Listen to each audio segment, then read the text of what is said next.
Hey everybody, I'm Derwood, and this is episode 48.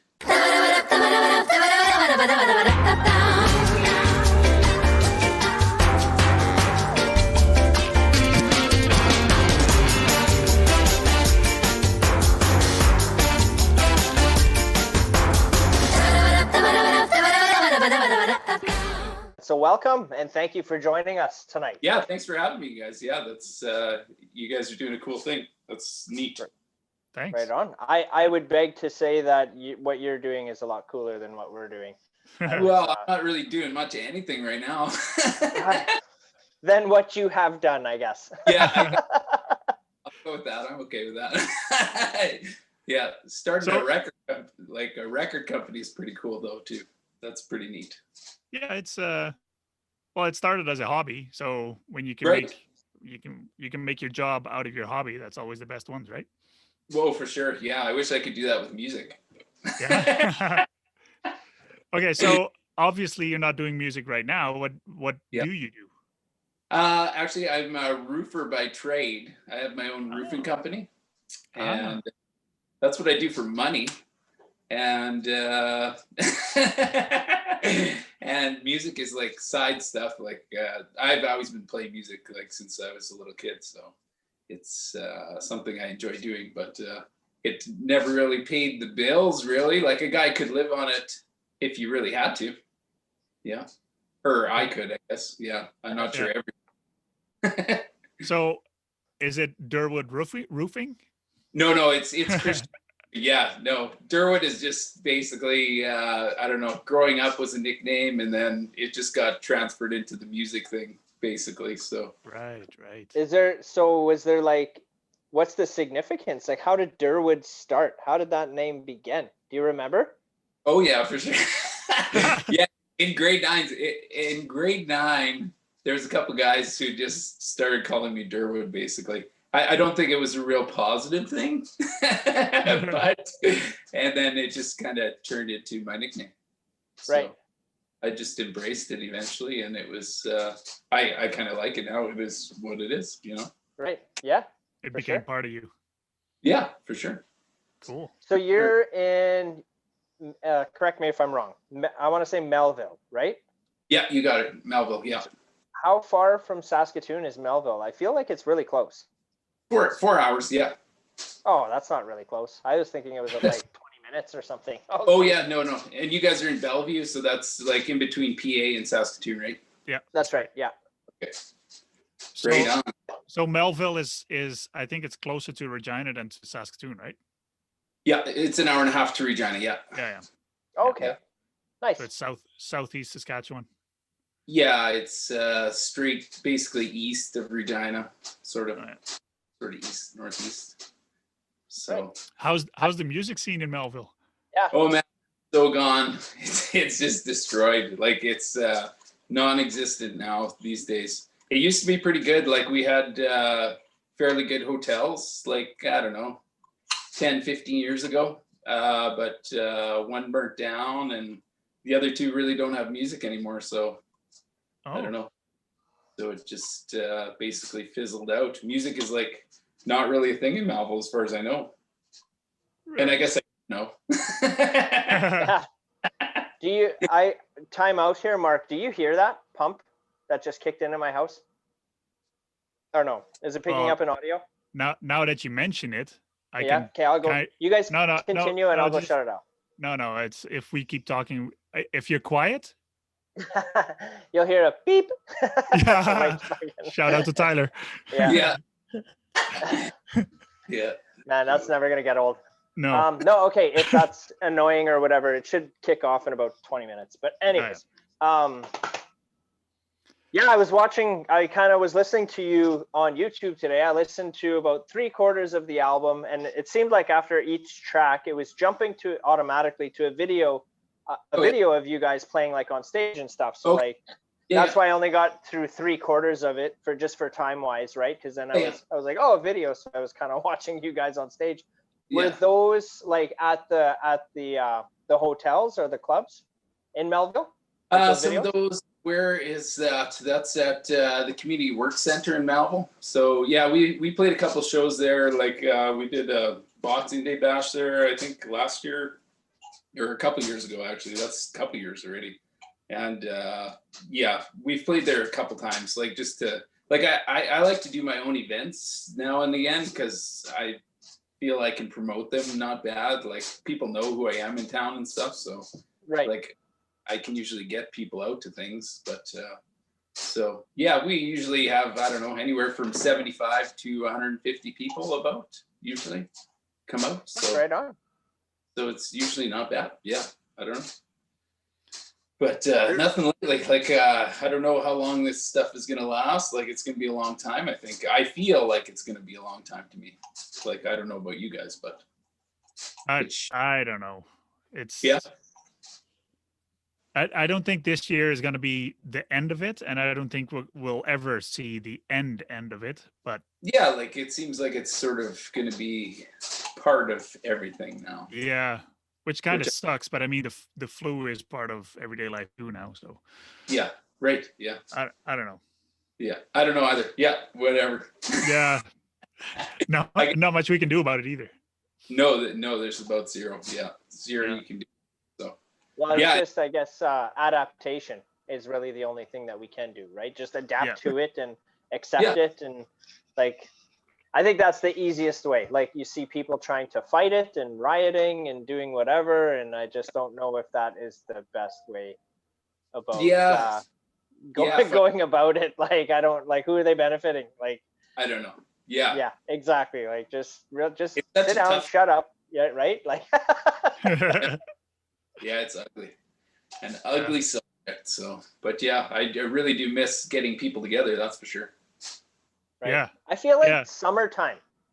I don't think there'll be any issue with it at all. Like people will be able to stay far enough away from each other. Like right now in fucking Saskatchewan, who the hell wants to like go out in -40 weather or that fucking storm we had the other night? Oh, like, whoa. Yeah. Were you, what's that? Were you snowed in? I wasn't snowed in, but it was crazy out here. Like I live on an acreage. I built this place out on an acreage, and it's like I built on a hill, and I have no trees. And I was just staying here that night, and it was just incredible. Like I've got I'm off grid here, and I've got a wind turbine on my roof, and like the mast like bent almost like at a 45-degree angle. Like in the morning, it was just like there was like 123-kilometer-hour wind, so. It was crazy. So I had to strap it. So you generated a lot of power. Yeah. Oh, the power was in. Yeah. Yeah. I almost lost my power. Wow. So yeah, we were out of power. No, were we out of power, Joel? I don't think so. Well, it flickered a few times. It flickered a little bit. The next morning, I think it went out for. No, not here. It didn't go out here. But out by Saskatoon, it went out around 10 a.m. Yeah, and PA and North was out too for a while.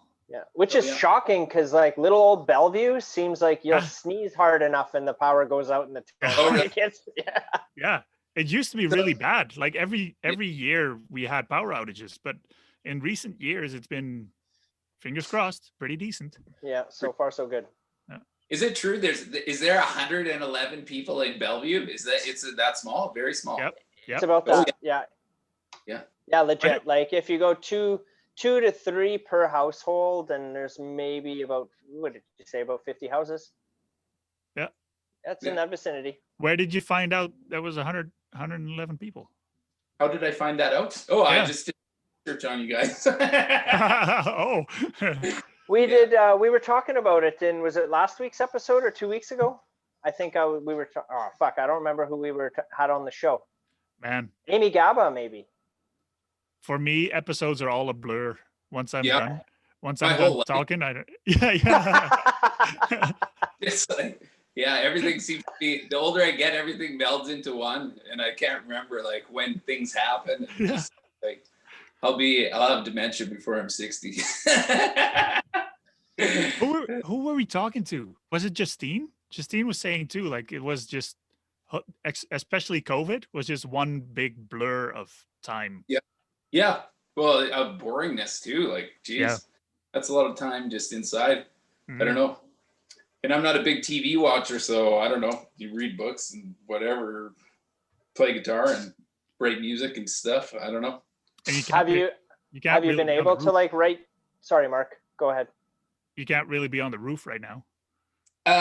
Well, actually, I do have roofing work. Yeah, well, all that, like all the wind, like blew a bunch of shingles off. So I actually have work to do now. But yeah, it's not much fun, but it's money. So Yeah. I try when I can. Yeah. So, but yeah, to answer Joel's question there, yeah, like I've had some time to write music and stuff. I have been writing, like I don't have the money to do like such a professional album, like that. Like my last album was like I put a lot of time and effort into that one. I was probably recording it for like a month, and like on and off. Like we put it a month in the studio on that album, and I spent a bunch of money on the artwork. Like the guy who did the artwork. I don't know if you know that guy, Ken Kelly. Have you ever heard of that guy? Well, only because you told me about it. Oh yeah. Oh, I told you about it. Yeah. I'm always bragging about it. Yeah. But go ahead to explain what's up. Yeah. It's, well, it's Ken fucking Kelly, sweet. yeah. Like I talked to him. Oh yeah. So I have so just to get Zoom's attention, I'll talk. But this is the album artwork we're talking about right now. Yeah, there you go. Did you take a copy for each of yourselves? Like, if you have them, take them for yourself. Yeah, I have one in my personal collection. But yeah, nice. Yeah, I have one in my hand. There's one behind me, over here. Oh yeah. Oh shit. Oh yeah. Yeah. They're everywhere. So that one, the one in Mark's hand, then I'm gonna get that one, and then when I get to meet you, I'll get you to sign it for me. There you go. Yeah, just take it. Perfect. Yeah. Anyway, the guy, like he did the artwork for like Kiss Love Gun and Kiss Destroyer or whatever. And like when I was growing up, like those albums were pretty cool. Or they're still pretty cool.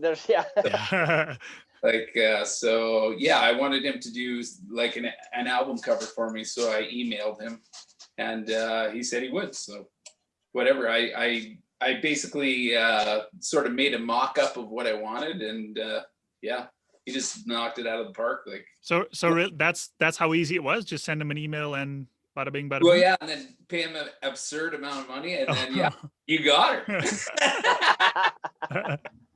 Yeah, no, but it's really great. Like I'm super happy with the artwork. Like everyone likes the artwork. Like that's what makes the album pop, right? It goes so good with vinyl, I think.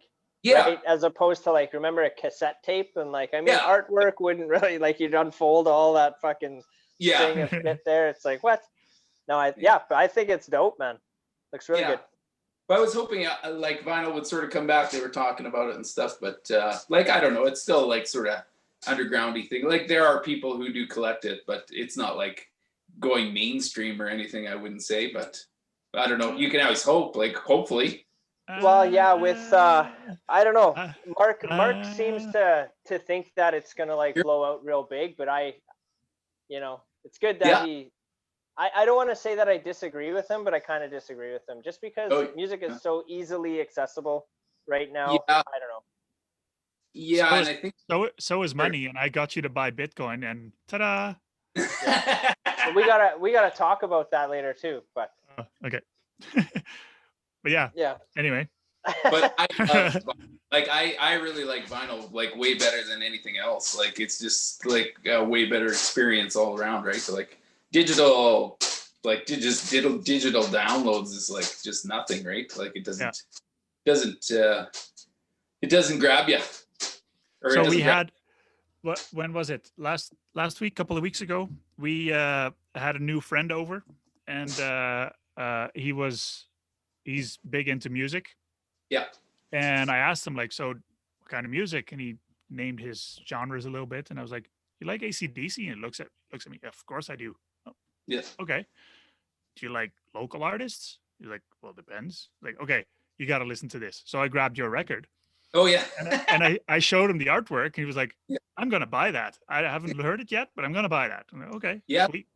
So we processed his order and whatever. He bought a few other albums, and then he goes, okay, open it up. I want to hear it. I'm like, okay. So we sat down in my living room, and we listened to the whole album, and he was like, "Oh shit, this is good." The whole album. Oh, Yeah, we sat down, talking about chit chat, and every time a new song comes on, he's like, "Oh, wait, I gotta listen to this one." So nice. you have a new fan. There you go. It's one at a time. Yeah, And, but I mean that's also the beauty of vinyl. I think it is. Yeah. I could have put Spotify on, but meh. Well, that's the thing. Yeah, it's just a different, whole different thing, right? Yeah. And I got them to make the thick vinyl, like the 180 gram vinyl. It's not the thin cardboard vinyl. So hopefully, well, I don't know. Like people who like vinyl probably like heavy records, I'd imagine. Well, it's a little controversial. Like Is it? Yeah. Some of the hardcore collectors are like, "Oh no, it's 180 gram is all it's just a marketing scheme and whatever." Some people say that. Others say, "Well, it's better because it doesn't warp as much." Right. And then there are other people that say, "Well, 180 gram records warp more if they do." Okay. So there's no right answer. No, it's it depends on who you ask. There's always controversy, right? Yeah. And that's the whole thing with record collecting. There's always something that people dislike or vouch for or whatever. So yeah, well, I know people who have records lots of them are very meticulous. Usually are meticulous people, which is a good thing. Like it's a good thing to be meticulous. Like well, records can just last forever if you take care of them. So yeah, and plus all that. We have a Canadian record collectors Facebook group. Oh yeah, and there's a whole range of people there. There are people that have white gloves to handle their records, right? And then there are other people that have the cheapest turntable they could get, and they throw their records around like they used to do in the 70s. Yeah, and whatever, just have fun with it. That's what I say. Exactly. Well, yeah, like I probably fall into the other category of just not handling them properly. Like the one buddy who was drumming with us, he's super meticulous. Like I'm not allowed to touch his record player, but it's beautiful. Like he's got a nice setup, like, and all his records are just perfect. Like, do not touch the records. So when you say you're drummer, that's the band, the Renegades, then? Yeah, right? The Renegade. Yeah. Is that a standard? What do you call it? The standard lineup? Like, is it always the same guys? Because I think I saw two different drummers. It started with actually, what started it was 104.9. The Wolf was having a battle of the bands or whatever. So one of my buddies who I used to play with a long, long time ago, he was like, "Oh, hey, 104.9 is having this battle of the bands." He's like, "We should put a band together." Like basically after I finished the album, and we should start a band. And so I was like, "Okay, sounds good." But he got busy. He got busy while we were jamming, like with work, so he couldn't even make it. So we ended up making a band without this guy, and it ended up being my buddy Justin Mercier and Moose Jaw, and my brother Ira was on drums, and who's on lead guitar. Kyle Costly was on lead guitar, and we played a few of them, and then the lineup changed. Like my brother couldn't be there the next time, and Justin couldn't be there anymore. So then we switched out with Vern Nixon was the bass player, and who else? We had a guy named Dylan Chipwick was on drums, and then after him Bryce came in. So. And then we've been playing with that lineup, like me, Vern, Kyle, and Bryce since then. So. Okay, so when we were sitting down here listening to your record, we were trying to figure out who did all the instruments, but it looked actually just me and the guy who recorded it, Jeff Muller. I wrote all those songs. Yeah. And then, this was like the scheme or what I wanted to be doing with this album. I wanted to write and record an album. But okay, this goes back. Like we have to start off because back it up. Go ahead. Okay. So in the 90s, I was going to school with this one buddy of mine, and he was like into punk rock music. So he had, like, I never wrote music before. I was sort of into like Led Zeppelin, and I was into classic rock, and lots of my friends were into like the punk music scene, right? Like punk stuff, like SNFU and Lagwagon, all that stuff was sort of big at that time. Pennywise and NoFX and that kind of shit. Yeah, NoFX, yeah, all that stuff. And I actually wasn't into that stuff at that time. I was into classic rock at that time. So, but my one buddy like started writing punk songs, and they were good. Like they were solid punk songs. I was like, that's awesome. So I started hanging out with him, and then I started writing songs with him. And I don't know, they had a band going, but I never did have a band. Like I could never get a band together, and they were always busy. So I always wanted to be in a band from that point. But I started writing music. That's when I started writing music, like back in like '98. And then I started just playing around with that. And then years went by. Basically, I put my guitar away for a couple of years and started like just pulling wrenches as a mechanic. And then an opportunity came along to be in a classic rock band, because at that time, around 2003 or 4, like the bars would pay pretty good for like a classic rock band to come in, like, I don't know, $600 to $800 a night, like pretty good money, you know. You go and just bust out some classic rock, and there's always people there. So we started a band at that time. Which band did we start? That was a band called Livewire. So we started that band, and we played basically just around Malville, like all the bars in Malville. Like there was 3 or 4, and we just kind of circulate those ones. And there was enough people and enough like every Friday, Saturday, like the bars would be packed at that time. Like it's not even close to like that anymore. So we did the Livewire. That one broke up, and then we tried another one called the Night Shift. And that one we played all around this area, like Esterhazy, Priestville, Regina, like Fort Capel, and we did that scene. And that, I don't know, then I just got sort of sick of playing other people's music, basically, and I just started writing a lot. So I bought a little recording studio, and I started putting things down, and I sort of collected like enough good songs that I felt that I could probably do an album. So. And I wanted to do it well. So at the time I was making pretty good money roofing. There was a couple of hailstorms. So I was like, I want to do this awesome. So I went to Calgary there and met this guy, Jeff Muller, who had actually like I did a couple small projects, just a couple songs here and there with him. But he's sort of a metal guy himself, like a heavy metal guy. So it worked out well, because I'm not really like, I'm an okay lead guitar player, and I did play a couple lead parts on the album, but like he did most of the heavy lead playing and the drum. So he did the heavy lead playing, the drums, and then I did all the rest, like vocals, backup vocals, guitar, all that stuff. So I got that album done, and it was. I think it's pretty cool. Like I'm happy with it. I think it's really great. That's all that matters. Yeah, exactly. Yeah. It's something that is cool for my whole life, you know? Yeah. Like I'll be able to be like, that was really cool. Yeah. Even if I don't make another album, like, but I'd like to. It's just a money thing, you know? So yeah, right, for sure.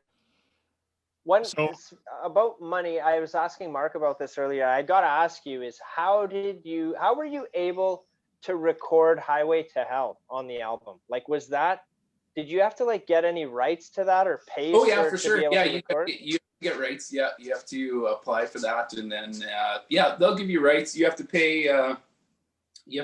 Like all your digital downloads are 10 cents. 10 cents goes to the band. There's like a printing fee. Like when I got the records printed and the CDs printed, I had to pay upfront cost. But it's actually not that bad. Like it's, I think for 1,000 records, it was like $200 or something. So for the song? For the song, yeah. To like, you just give them $200 just because, you know, something like that. Yeah. and it is what it is. Like to have a song like that. I don't know. I did an okay job of it. Like it's I don't know. People like that song, so I enjoy playing it live too. Like that was like people enjoy hearing that song live. So Fuck yeah. Yeah, especially in bars when they're loaded. Oh man, I used to DJ a little bit, and it never failed. Every time I put AC/DC on, there was someone dancing on the tables. Oh yeah, exactly. Yeah. Yeah. Yeah. Yeah. Yeah. There was, I'll have to say, out of the songs I listened to, my favorite one was, which one did I say, Mark? Damn it, Cold Blooded. Oh, I think that's the one. Yeah. That's funny. I like that song too. But yeah, Cold Blooded, Walk Away, Reckless, and Led Astray. Actually, yeah. The longer I like the album goes on, I like listening to Led Astray for some reason. But yeah, Cold Blooded's fun. That's it's definitely stretched me to my vocal limit. And it's awesome, dude. Such a good job on that song, dude. Thanks. I like it a lot. Yeah. Was that song inspired by something? Because Joel was like, I think I've heard this song. I had to like, I started like snooping around, and I was like, is this his song or is this somebody else? Oh, really? Oh, geez. Yeah. No, it was really good though. It was not inspired by anybody, really. No, I just, I don't know. Maybe AC/DC inspired a little bit. Maybe, I don't know. It's, I don't know. It's, I really enjoy it. I don't know. But yeah, but like it's your own. It's your own. Oh no, it's my own for sure. Yeah. Okay. Like, sound like anything else to you guys? Like, what does it sound like? I'd have to. Mark, can you play it a little bit without an echo? So Joel just threw this on me about 5 minutes before we got on the call. So yeah, I don't actually remember what Cold Blooded sounds like, but there was was one.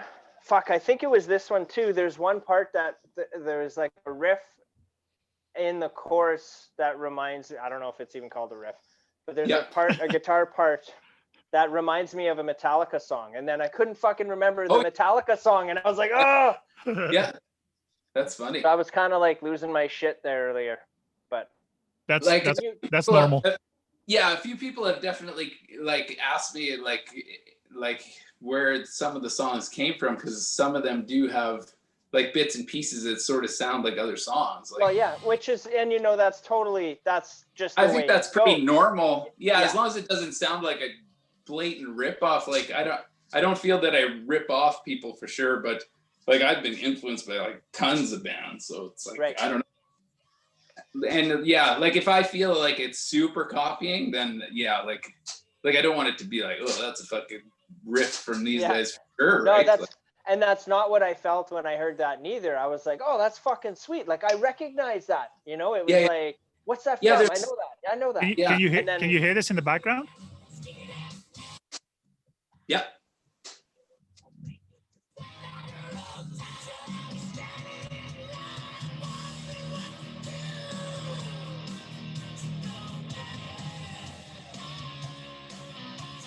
Like this part. Coming right up here. That's my cowbell action.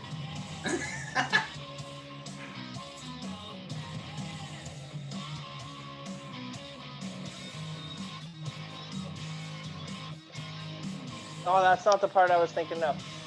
Now I'm wondering if that was the right song, but. Okay. Anyways, fucking rocks, dude. Zoom was asking if I was playing music. So, oh yeah. I don't know. Maybe that's part of the YouTube police already hammering us. Yeah. Here. I don't know. Yeah. Like they're all digital encoded, so sometimes they pick them up, eh? Yeah. Because I'm with CD Baby or whatever, I put it on CD Baby, so I don't know, they nab things. Yeah, they can nab it pretty fast. They do. We talk about this in a few episodes, but it's as soon as we upload any music that was released by CD Baby, the video is uploaded, and a minute later we have a copyright claim. And it's kind of a pain in the ass, because like I'm an artist and I can't even be like, hey, where I'm going on the show and like I'd like to maybe play some of my music. Yeah, exactly. You Well, know? we had two songs, one by Weapons and one by Northern Royals. We had both of them as a guest, Yeah. and after both episodes, we played one of their songs. CD Yeah. Baby didn't like that No. instantly. Like, The No, we first, like what did they say or what did they do? well, they flag the episode on YouTube where, so it's not like we have to take the episode down or anything, but Okay. he's lucky for us. What the complication is that you're not allowed to put any advertisements on the YouTube video, right? Yeah. But like I was saying, lucky for us, we don't have any ads to put on there anyway. Oh, So we were like, yeah. fuck them, let them flag it. Then who gives a shit, right? Like, Right. Yeah. yeah. Yeah. So So that's kinda- the first time it happened, I did dispute it, and Yeah. and I guess it went through CD Baby, and they were like, okay, yeah, you can whatever, we'll take Yeah. the copyright flag away or whatever. The second time, I disputed it again, and they didn't like that because Joel's may have said I got a little bit something. of a mouth on me. I was like, fuck you too. Yeah, yeah. Like, fuck those guys. Yeah. And they didn't like that, I think. So that flag is still there, but whatever. Okay. Yeah. Yeah. But there's no ads on it anyway. So like, who gives a shit? Yeah. You know Yeah. what I mean? Yeah. But then I think, so Mark and I kind of talked about it, and we figured the best way to go around that is essentially like on the YouTube link, we would put links to like your videos and your Okay. Yeah. Yeah. your music on, like, Yeah. tag it on ours, right? So if anybody listening or watching wants to check it out, they can just click on the link. It'll bring them right to your stuff. Yeah. Is I think how we're approaching that for now. Right on. Yeah. I don't know how to go about it either. It sure would be nice to be able to, like, for me as an artist, to be able to do things like this, and just like you guys can just use it freely, right? Like whatever you want. Well, hopefully, I'm sure this summer for sure we're going to do this, but the intent was to have the guests in-house, right? Like essentially the three of us would be in the same room right now. So I'm hoping like maybe this summer we'll be able to do stuff like that. And I mean, if you in the band wanted to start playing something as we're recording, but like give her, right? Yeah. And then that's part of the show too. So Okay. It's going to evolve into something like that for sure. Yeah. Sounds good. Like, the band would probably be down for that. I think. I don't know. I'd have to talk to them, but yeah, that would be pretty neat. Yeah, we haven't worked out the details or anything. It's like, this is what we want to do, and how we're gonna do it, I don't know. Yeah, I think we would. I really feel like we'd be there right now if there wasn't all the lockdown and social distancing. Yeah. Kinda- Yeah, we'll have to wear masks and sing at the same time with masks on. Yeah. Right? Yeah. Yeah. Yeah, I'll it'd be probably really wait difficult. after You that. can build out a song like that with a mask in front of you. Yeah. You're cold-blooded. Yeah. That's funny. Shit. What's your when you gig? What's your favorite song to play? It doesn't have to be your own. It doesn't have to be covered. Just any. Any song, my favorite song to play.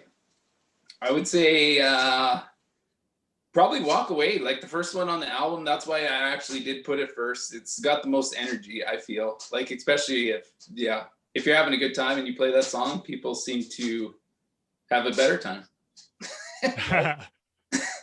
Cool. Do you find that like at the end of the night, like, well, I guess, no, this is a dumb question because you've been doing it long enough where like hitting those notes wouldn't affect your voice as bad as if I was singing it, right? Because your vocal cords are trained to do that, whereas mine aren't, right? Yeah, like Cold Blooded is a tough song to sing. Like some nights I can't, some nights I can't do it actually.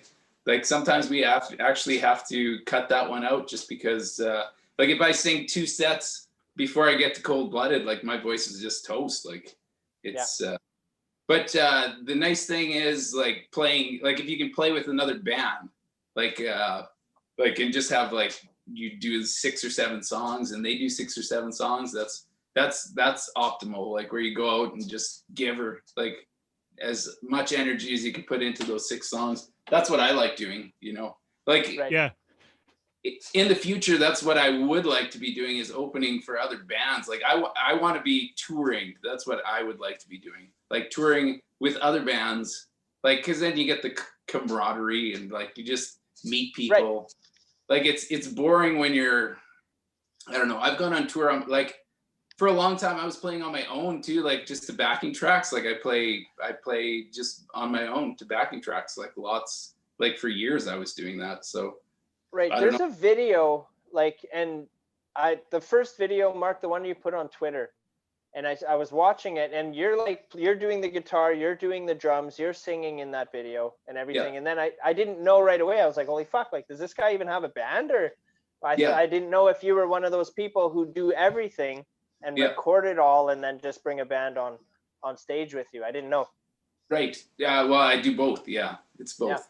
Yeah. The answer is both to that one. It's it's a lot easier for me to do the solo stuff. That's for sure. Cause there's no, like bands are tough, you know, like it's hard to get everybody in line and lots of people have lives and like, I'm fortunately lucky that I do not.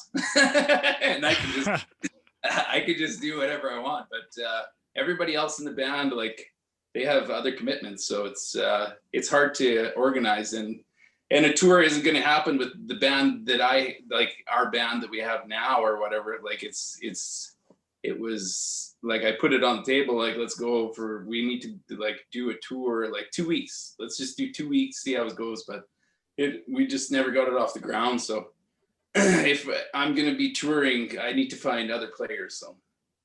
Right. Which is unfortunate. I know people in bands, and I know that, you know, especially the ones that are not touring, those are usually the ones that break up, form a new one, get another band member. Yeah. You know, it's always evolving, and I think that makes it extra hard to go touring if you don't have, and it's not like they're unreliable, but you don't have a reliable, you know, band to go with you everywhere. Right. Exactly. Yeah. So I think like the brotherhood of it, right? Well, I mean, I guess it also has something to do, like, if this is what you do for your daily, you know, for your living, and you have that band that can go everywhere, that I think that's where it snowballs. But if you're, you know, if everybody has a full-time job, everybody has a family, then it's like, okay, let's say 4 out of the 6 band members want to go touring, then you bring 4, and then you have to find replacements for the other 2, and it's tough. And then it becomes politics too, and and then you got to get the people coming out. Like that's the other hard part. Like especially nowadays, like getting people to come out, like just to get them out of the house. Like it's like, oh, especially in different towns. Like if they never heard of you before, it's like, hey, like it's not easy. Yeah, it's not like I don't know. Yeah, I've tried to get on tour with a couple of other bands, but it's tough. Like even just playing the backing tracks, like hey, I'll come and play for free. I'll just I'll just open for you guys, like just because that's where you get all your sales. Like nobody's like, I don't know. It's just tough. Like sure, I got a nice album and stuff, but like if you're not playing in front of anybody, like it's just not. You need that all the time playing in front of people, like to actually the exposure. Make it happen. Like as far as I can see, that's the only way it makes it happen. Is that kind of why you started those? What did you call them? The midnight sessions? Yeah, the midnight sessions actually. Yeah, I've been doing that too. Yeah, we've. Tell me more about that. I don't know what that is. The midnight sessions. Basically, I just started. I don't know, playing cover songs or playing my own songs, like basically just in this place or whatever. I just record myself like playing, and just make a video out of it. But me and the band. That's where what the hell that video is that you put on about Twitter. The girl. Yeah. Okay.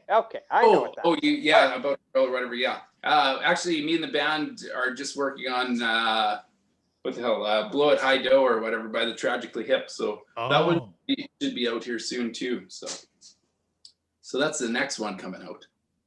I also did a cover of Wish You Were Here, and then I just recently recorded a new song. It's called Behind Me. So I might do a midnight session of that one too, or an actual music video. That's another thing I like to do, is a couple music videos, like either from the album or even just some of my new stuff. So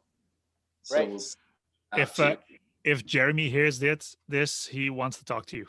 Jeremy, Jeremy is our colleague, and he he's a background in film and. Oh really? Oh shit. Yeah. So he's been talking like we got to get on these music videos. We want to make music videos for bands. So yeah, cool. I know a guy. Yeah, that's cool. I would definitely be down for at least one song of some kind, just to give it, because I should start writing a storyboard. Like I've got ideas like crazy. That's my brain got tons of ideas. Just got to get them out there, get working on them. Yep. When a little callback, you said in '98 you were with your buddy and you started writing songs with him. Were you already playing instruments at that time, or did you? Oh, for sure. Yeah. I started playing guitar when I was like 12. So, nice. but just like folk guitar. Like I used to take lessons from a lady, and it was just whatever. Just I don't know, like learning the instrument kind of thing. Like I can't even remember the songs we used to do. Just basic stuff.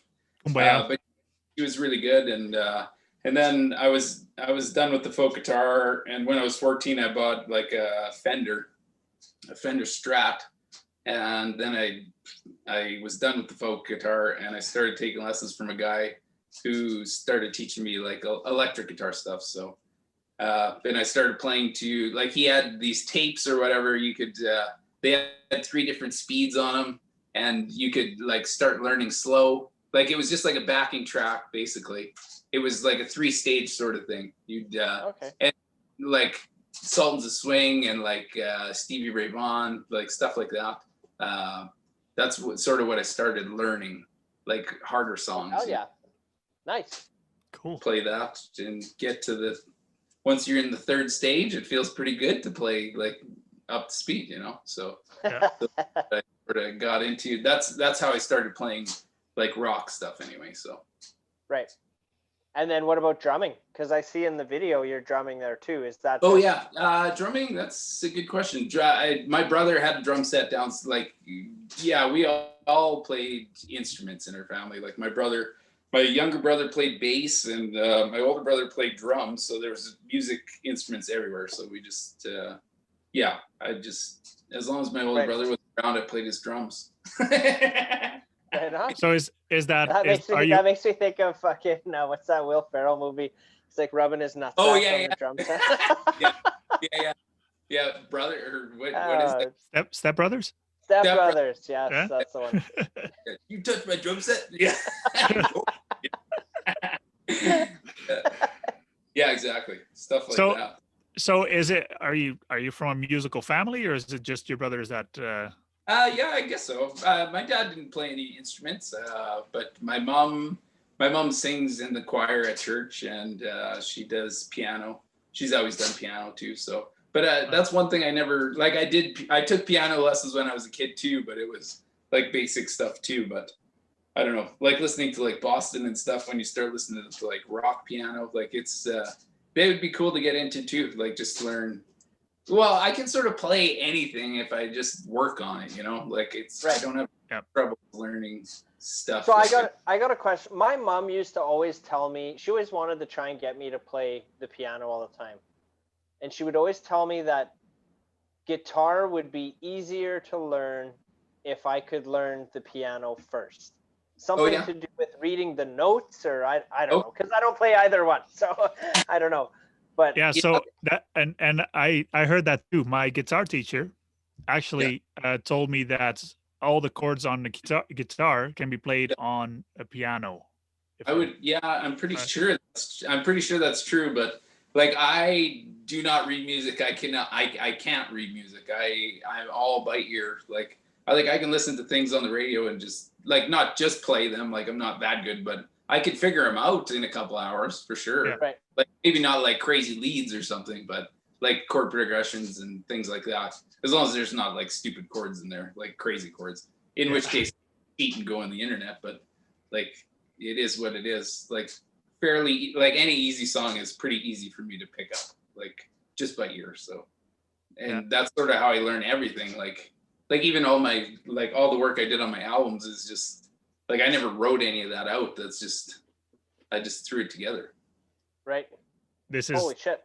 That's what it sounds like in your head, so that has to come out, kind of thing. You got her. Yeah. But that's like hours and hours of messing around. That's not like 5 seconds or anything. Like it's So how that's interesting. So how would that work then? How do you, when you have something in your head and you play it once or twice, how do you remember it the next day? I've got actually a little recording studio, which I've had for a long time. It's like a BR 1180. It's made by Roland. It's like super easy little machine that I just love. Like I just really like it. Like it's super easy. You just hit record and play, and you pick your tracks, and you plug a guitar in, and you can remember. Well, that's how I used to do it before I had an iPhone. Now I have an iPhone, so if I have a riff in my head, if I play something that I like, I'll just record it on my iPhone, and then I'll pick it up later. Like I just have a bank of things that I'm interested in maybe going over, or if I listen to it again and I don't like it, I'll just delete it. But other than that, I have things to choose from, right? Like to starting points. Yeah. And that's all you need is the start, or for me, is it just like a start, like a guitar starting point. That's how I start all my stuff, basically guitar, like a guitar or chord progression, some kind. Right. So do you do like the whole, like all the instruments first, and then you're like, hey, now I got to put lyrics to this? Or as you're doing it, you're like got a few lines in your head or like a story in your head kind of thing? How does that? Usually, yeah. Usually it's a guitar with like some type of melody. Like I won't have the words, but I'll hear something in my head. Like it'll be like just the way the singing has to go. And like, yeah, you just add words to the way you want it. Or this is what I do. I just add words to the way it sounds in my head. And then you just build on that. Like until it sounds the way you think it's good. You want it to. Yeah. Like you can spend forever on a song, but I don't know. Like unless it's super good, I usually just have a rough idea and then put the time in to make it as good as possible, I guess. And there you go. And then make your bass parts and whatever, bass and drums. I don't know. You make it sound so easy, man. I don't know. Yeah. It does get easier as you do it. It's just like everything, but for me too. I listen to you and it's like, oh yeah, if I can figure out a song if I hear it. Yeah, me too. I'm like, I can fucking do this, and no, there's no way. That's how I got into my guitar lessons. And I hear something on the radio, and I go to my guitar teacher. I was like, okay, I heard this song, let's do it. He's like, okay. Yeah. And then he plays it because he listens to it twice, and then he plays the whole song, and I'm like, yep. Oh, yeah. Now it's my turn. Fuck. Yeah. Yeah. Yeah. I'm not a natural. Let's call it that. I think I had taught myself how to play Jingle Bells back in the day, just by ear. I was pretty proud of that. There you go. Yeah. Well, that's all you need. Yeah. A starting point. Yeah. It goes to Jingle Bells, and then all of a sudden it's like Thunderstruck. Yeah, I bet. Maybe, yeah. There's a few hours in there, but yeah. That's what it's like in my. It sounds like Thunderstruck in my head, but I'm really playing Jingle Bells. That's funny. Yeah, go on tour, Joel. Okay, now we're gonna do Jingle Bells. I mean Thunderstruck. Thunderstruck. Yeah. Mark, where'd you get I see you got some new, you changed the background a little bit there, dude. I did, yeah. You're referring to this and this here? Yeah. Yeah. Okay, so I'm gonna have to plug this because this is Jeremy. I talked about Jeremy here. Yeah. He does our used records, but he's also a painter and artist. Nice. Now this is not his work, but it's not. He has a friend that only does artists. His website is, I wrote it down, rockandrollartist.com. Oh yeah, I'm gonna write that down too, actually. Yeah, and he has a whole bunch of paintings from. So here on my left is Kurt Cobain. Yeah, I seen that. Yeah, that's. And sweet. then here on my right, that's MJK from Tool. Oh yeah. Okay. Yeah. And there's a whole bunch of other artists that he has on his website. So Jeremy and I are kind of looking into maybe become art dealers. Nice. For this guy. For this guy and maybe others. So we'll that's something that we're kind of looking into. So these are prints that we got from from Michael Butler is the artist's name. Okay. And so these are obviously not the originals. These are the prints from the original. And then we had them framed because they came just in a roll, and we had them framed. Nice. Yeah. So they're pretty cool. That is pretty cool. Yeah. Like I actually do some painting of my own too. Like I do like landscape painting with latex or whatever. But like even like in the album or whatever, there's 2 pieces of art inside the album. And my girlfriend actually did both those pieces. Like actually we sort of had a competition. I was like, if you could paint these 2 pictures, like I had an idea for what I wanted or whatever. And she just painted them better than I did, so she won. Yeah. And you got the brownie points. I don't know if I got the brownie points. No one's mentioned the art on the inside, but I don't know. I think it's cool. Right on. Shit, now I'm curious. Hang on, I'll be right back. Yeah, you go get it. Yeah, shit. Too funny. What do you got on the TV there? Because I can. Oh, that's me. I get it. Oh, right here. I can here. see myself in the mirror. Oh, really? Oh, yeah, the mirror here. Yeah. Yeah, I thought you were like watching the news or something, but now I realize that every time I lean forward, that the guy in the like, sweet. My alphabetization. How do you say that? My sorting. Alphabetization sucks. Alphabetization. So I'm gonna have to cut this one open. Do it. This one is yours, Joel. Yeah. Okay, and then I'm gonna grab the artwork from this one. Are you still with the same girlfriend that did the art? Okay. Yeah. Yeah, that'd be awkward. Yes. Yeah, I would have maybe had to cut that question out, eh? Yeah. No, for sure. Well, the shrink rate was good on this one. While Mark's doing that, I'm going to ask you, you said you heard a couple of the audios of our podcast. Yeah. And every time I'm like tuning into it, because I want to make sure like everything is good, maybe camera shots and stuff like that, but I'm always watching it. I've never came at it just audio. Yeah. And I'm curious, how shitty is it? Just for everyone out there just listening, not watching the video. Yeah, I was listening to you guys in room 333 or whatever, because we opened for them one time in Regina at Cloud 9, I think the bar was called. I don't know. Fucking A. Yeah, like they're a good band. They're really good. Yeah, I like. They're good to talk to, man.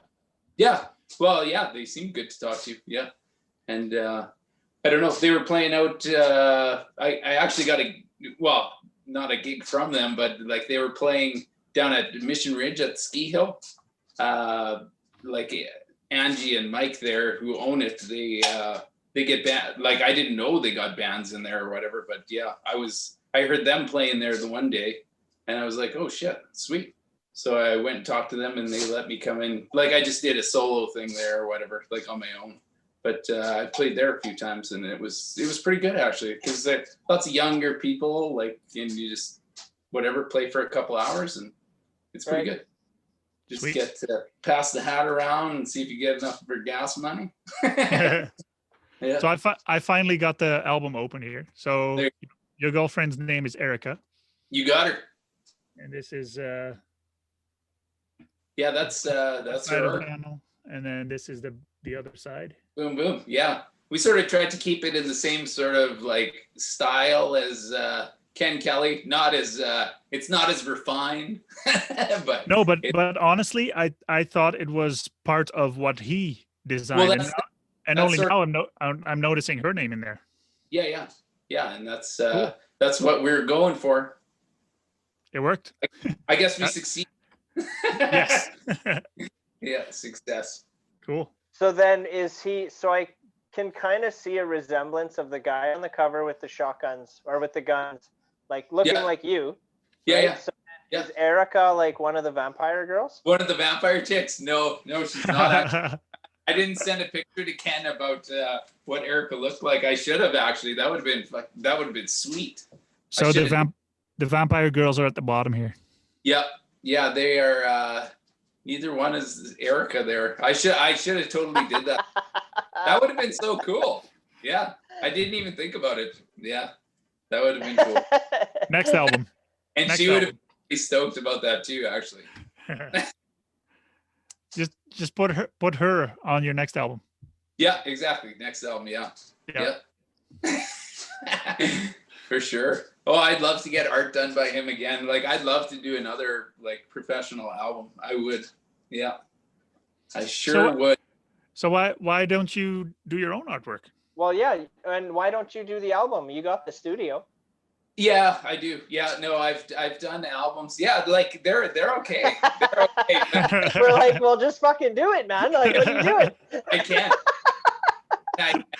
Like this new song behind me or whatever it's okay. It's not like really rock and roll. It's just whatever I came up with. It's more of a COVID song, like.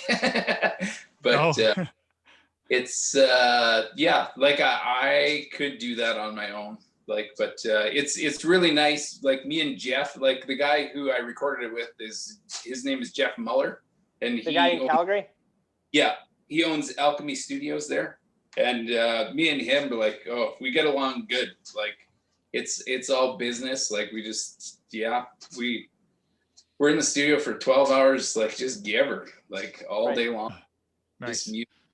Just sit there and freaking hash him out, and yeah, it's great. And plus he's a phenomenal like guitar player. Like, holy, like his lead guitar playing is amazing. Like, it's just great. So any lead guitar playing that I can't do, like he just he picks up the slack, like. Right. And plus he's been recording and producing for whatever, like probably 40 years. Like. Right. Do you stay in, like, are you in pretty close contact with him? Like, how frequently are you guys in? It's sort of more like a business thing. Like, if I can get in there, I try to. But yeah, like it's been slow for me lately. But I don't know. I've got so many hobbies and projects. Like, it's just stupid. Like, I have a hard time like focusing on just one thing all the time. But like, if I do focus on one thing, I try and do it well, and then move on to the next thing. Right. So right now I'm happy with this album. Like I almost don't want to do another album because like I already have a nice album that I haven't done anything with. Like I haven't sold that many copies. Like, I don't know. And I spent a ton of money on it. Like, it's just, it's like something just waiting for like to get out there. Like, I'd like to go and play live, you know, and see if anybody else, like, I know other people do like it. Like, it's just, you got to get out there. So what do you think? What do you think of all those live streams that musicians are doing? Like in relativeness of like COVID, and they got to get out there and everything. Yeah. I really tossed that idea around. Yeah, I just I'm not technically super savvy, but like I've been doing those midnight sessions, and like that's like right. Like, that's cool. Yeah. Like, it's okay. Like, I don't think we actually have the equipment to do like a full band like jam, like an actual like to do it professionally sounding. Like, I don't think we have equipment to do that really. But and plus you need a sound guy there just to like to do the group, which could happen or whatever. But I don't know. So that's something possibly we could do in the future. I don't know. How many songs of the midnight sessions do you got out there right now? Because I only saw the one. Oh yeah, I'm not sure, 5-ish maybe. I can't remember how many I've done already. 5 or 6. I'm looking it up. Yeah. I don't know the numbers yet, but I did a cover of "Wish You Were Here," like sort of an acoustic cover, so I could do that one too. I actually released that one just recently. Nice. Right. I saw you do Tell a Miracle too. Oh, Tell a Miracle, yeah. That was a wig out, man. Like, oh, I don't know. I actually had troubles like being in front of cameras. Like that is a lot of pressure for me. Like, that's crazy, man. Like, have you ever been on stage in front of like where there's cameras like flying around at you? No, nothing like that. Nothing like that at all. Like, I'm actually not too comfortable with it. Like, it's just a strange thing. And really, like, I was playing like like there's barely, like if you watch YouTube videos back in the 80s, there was like a crowd, like there's people, it's insane. And now it's like, well, man, I bet you there was 20 people in the audience. It was just strange. Like It was a real, all camera. it's Really? all camera and all like the background is beautiful. Like everything's very beautiful. It's just it definitely doesn't have that live feel. Like I'm okay in playing in front of people, but when there's nobody there, it just seems strange. And then you add the cameras and it's real strange. But it was a good experience. Man, I always thought that. I got to meet Fred Penner and Beverly Mahood. Oh yeah, Fucking Fred Penner, man. Yeah, he's awesome. Who the hell? Oh, cool. I think it was like League of Wolves or something. Somebody posted something on Instagram like a few weeks ago or a month ago, and they were playing a song, and they were like, it was one of those things where, like, tell me who wrote this song, and Fred Penner was one of the answers. And I knew it wasn't Fred, but I clicked on it just because like I hadn't heard Fred Penner in so long. Maybe that was 7 Mile Sun that did that. I don't remember. But that's cool that like, fuck, that guy's got to be old now, hey? Yeah, he's pretty old. Like, I don't know how old he is, but he's still the same dude. Like, he's silly and he has no fear, or like, he's just like really, I don't know. Like, I don't know. Some people are really good with stage stuff, like just going out there and just being silly. And I have a hard time with that. Like, it's not. Wow. And Fred Penner, do you like when he was recording that show? It's probably not like he had a studio audience there, neither, right? That's probably just all camera in front of him. Just camera, yeah. I still can't get over that there's no audience there. I always thought that was like a full auditorium there. Well, that's what they make you feel like, right? Like, and that's what I kind of figured there'd be. Yeah, I know. Yeah, maybe this is a secret they don't want you to tell. You heard it here, folks. But whatever.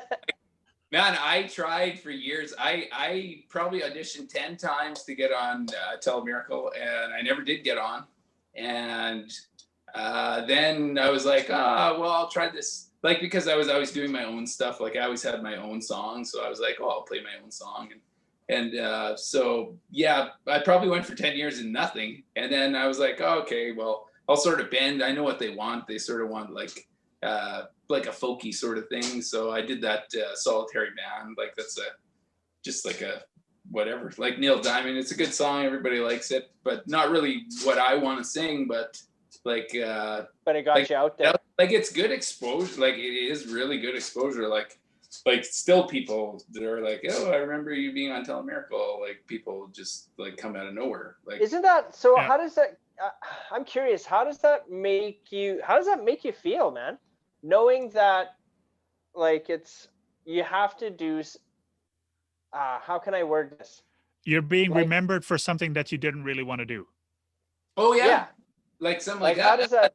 Yeah, does that offend you, or are you kind of like, that's the business? I don't even care anymore at all. It doesn't, like, actually, like during the 10 years when I was auditioning, it probably would have bothered me. But now, like, I don't really care. Like, I enjoy playing music, so I don't really care what I'm playing. Like, well, I care what I'm playing, but as long as I'm doing the best I can, or like if I chose the song, you know, like, so, like, I'm happy with the results. Like, if I got to choose, at least, you know, like, I didn't choose what they told me to play, you know, but they're sort of looking for, right. Yeah. But so, yeah, no, I'm not, no, that doesn't bother me at all. No, it was a really good experience, actually. Like, I tried to get on this year. Well, like, this year is all video submissions, so I submitted a video, but they did not accept it. So they didn't like it.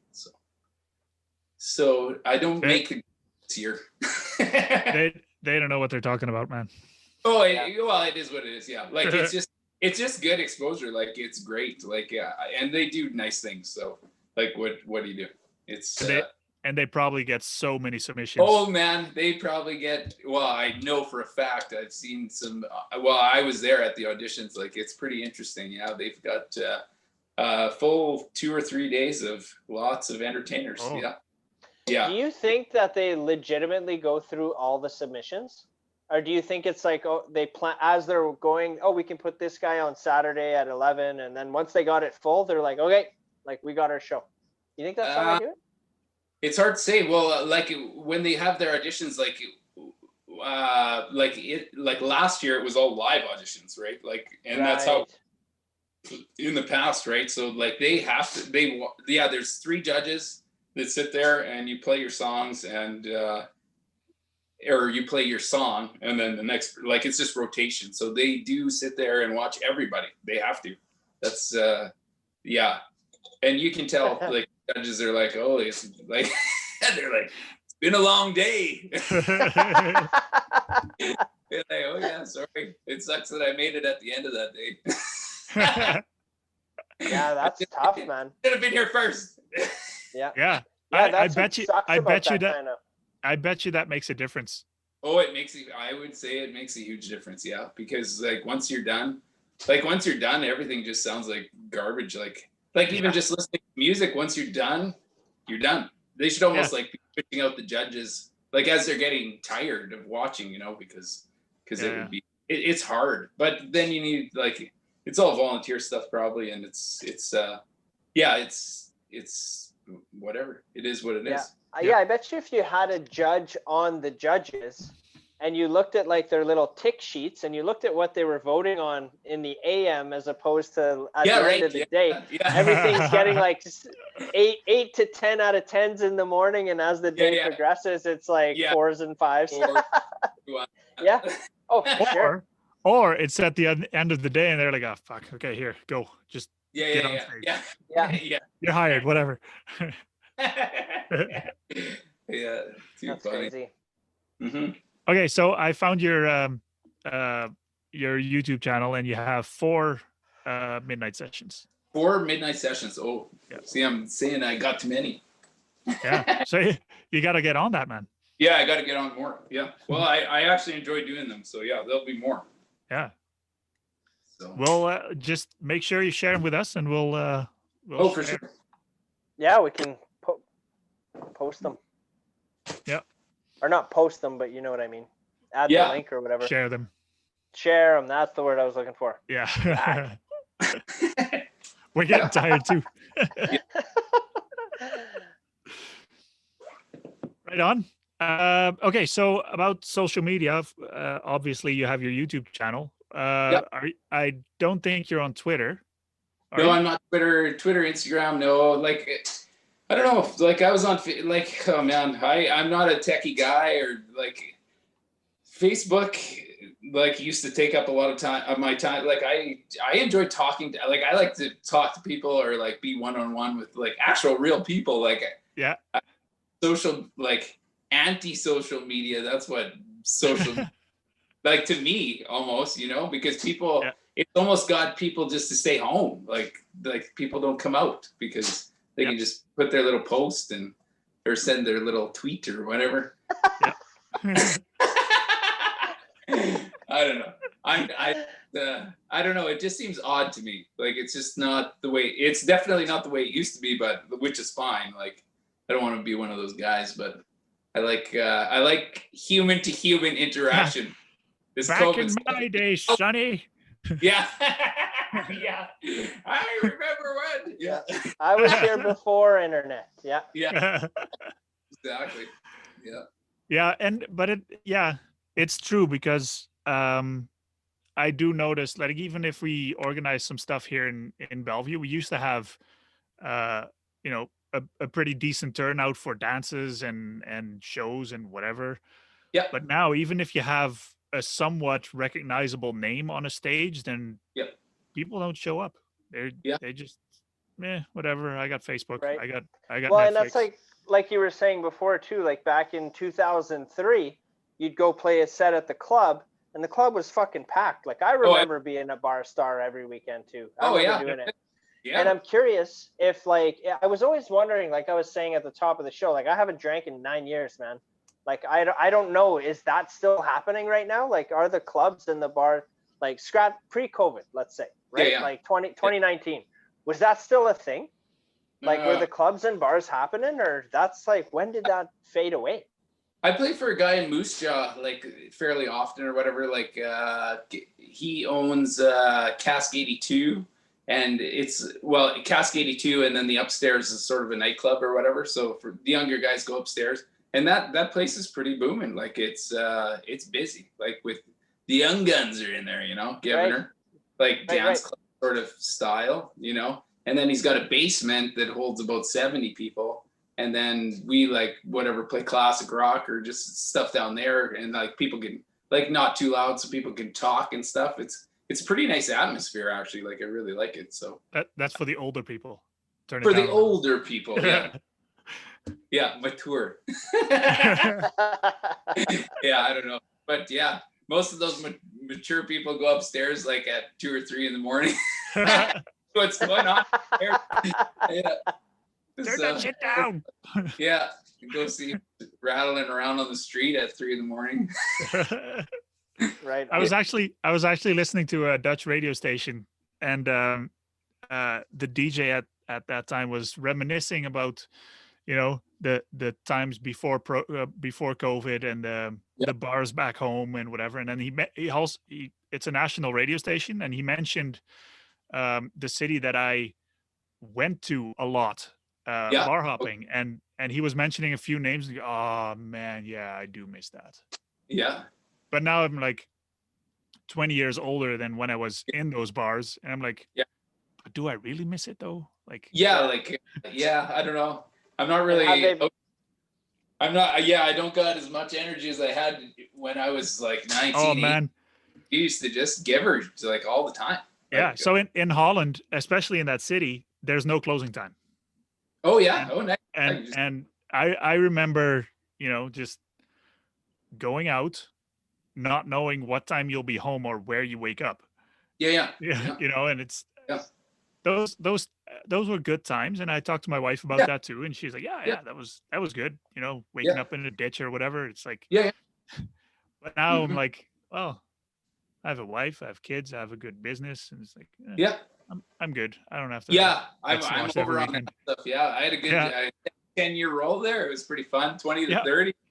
And I spent on that. Like, I don't mind going and get, I don't know, pretty loaded up once in a while. Like, twice a year, but like, they're rough couple days after that. Like, I got stuff to do. Like my time is important to me now. Like, whereas before, well, mind you, it was more fun then too, because like all your buddies are still around. Like all my buddies have kids and they're all moved away, and like, not as fun. Like, so it's not even, it's not worth it to have the hangover anymore, you know? Like, Oh, fuck yeah. We would leave the bar at closing time.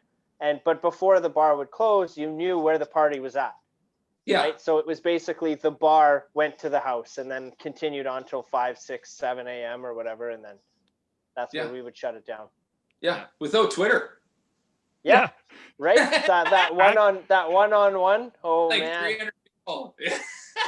Actually, human interaction. Yeah. Yeah, for sure. Yeah, we had a party house in Melville here when we were growing up. Like, we had like 6 people living there, and it was crazy. Like, just like every day of the week, just nuts. It was so fun. We had the best time. It was so fun. Like, people would just come in like all throughout the day, like, and just be like, hey, what's going on? Go for coffee and then have a party later on in the evening. Like, it was nuts. Yeah. I had a couple of friends that lived in an apartment, and it was every weekend we hung out there. It was a tiny apartment, but we had, I don't know, 20 people in there, whatever. Yeah. And then the neighbors, instead of fighting it, they just came over. Yeah. Well, yeah, we had neighbors too. Yeah, they'd come over and scream. They had young kids. No. They came over to party with us, not. Really? Oh shit. Yeah. Well, they were like, we won't. I mean, we don't want to call the cops, so we'll pass me a beer and we'll talk about it. Yeah. Actually, the funny thing, like, we had this party house or whatever next door. They had little kids or whatever, like, and we were partying all the time. And they were always like, turn that shit down. Fucking, you guys are too loud. And you know what? The 3 kids out of that family are all musicians. Which is funny because we just jammed in there all the time. And man, it's so funny. It's hilarious, actually. So that's all your fault. Your fault. Maybe, I don't know. Yeah. Like, it's pretty, like, it's a little weird. Like, pretty funny. So Too funny. Yeah. Yeah. Oh, the good old days. Yep. So, okay. So like we said, we're going to put the link to your YouTube stuff on this episode. Is there like, well, they can get your album through Funky Moose Records. That's for sure. Yeah, exactly. Yeah. Yeah. Yep. For sure. Yeah. Just pump yourself. It's do Funky Moose. Yeah. Yeah. Well, I mean, we're here for you too. I mean, Yeah, you have exactly. Well, yeah. Like, what if you have a website? Yeah, there's Derwood.ca. And then I'm on Bandcamp and Spotify and iTunes and all that stuff. So Deezer. So all that stuff. But yeah, definitely. Hopefully if anybody's interested in the albums, just contact you guys. Yeah. And if I'm in the area, I'll have to pop in and say hello. Yeah, for sure. Hell yeah, man. You definitely, like, I tell this to everybody and I mean it. Like, once you're on the show, you're kind of part of the family, right? So you have an open door to this platform. Anytime you want to use it, get some information out there, you just hit us up, let us know, and we'll get you on the show again and we'll talk about it, man. Anytime. Sounds good. Yeah, if I have anything interesting in the works, I'll let you guys know. I don't know. Nothing huge in the future, but I would like there to be. Right. Well, right now we got the midnight sessions going on, right? Yeah, basically. Yeah. Yeah, the midnight sessions are about all that's happening at the moment. So cool. Yeah. Oh, thanks for hanging out with us. It was a blast. Yeah, it was fun. Yeah, for sure. We'll do this again. See you guys next time, I guess. Take it easy. See you later, buddy. Yeah, thanks.